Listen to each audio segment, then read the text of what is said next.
Have you ever wondered why some firms decide to shut down operations temporarily? It's a fascinating question that takes us to the heart of microeconomics, to a concept known as the shutdown condition. Imagine a hypothetical firm, let's call it Firm A. Firm A is in the business of making widgets. Now, Firm A has costs associated with making these widgets. Some of these costs are fixed, like the rent for the factory and the cost of the machinery. These costs are incurred whether Firm A makes one widget or 1,000,000. But then, there are variable costs which change depending on the number of widgets Firm A produces. These include costs like raw materials. The more widgets Firm A makes, the higher these costs become. Now let's talk about revenues. Revenues are the money Firm A gets from selling the widgets. The price of each widget multiplied by the number of widgets sold equals the total revenue. In the world of economics, the average variable cost is calculated by dividing the total variable cost by the quantity of output.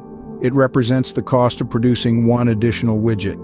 Now here's where the shutdown condition comes in. If Firm A's total revenue is less than its total variable cost, or in other words, if the price of a widget is less than the average variable cost, then it doesn't make economic sense for Firm A to keep producing widgets. This is the shutdown condition. Shutting down is different from going out of business. When a firm shuts down, it's a short-term decision. The firm stops production temporarily but plans to restart when economic conditions improve. But when a firm goes out of business, it's a long-term decision. The firm sells its assets, pays off its debts, and ceases to exist. The decision to shut down or to go out of business depends on whether the firm's revenues cover not just variable costs, but also fixed costs. So, in summary, the shutdown condition occurs when a firm's price is less than its average variable cost.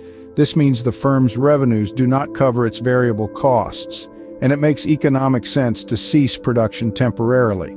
This condition illustrates the complex decisions that firms face in response to changing economic conditions. It underscores the importance of understanding costs and revenues in making strategic decisions about a firm's operations. So, the next time you hear about a firm deciding to shut down operations, you'll know it's not an arbitrary decision, but one rooted in the firm's efforts to navigate the challenging and dynamic world of economics.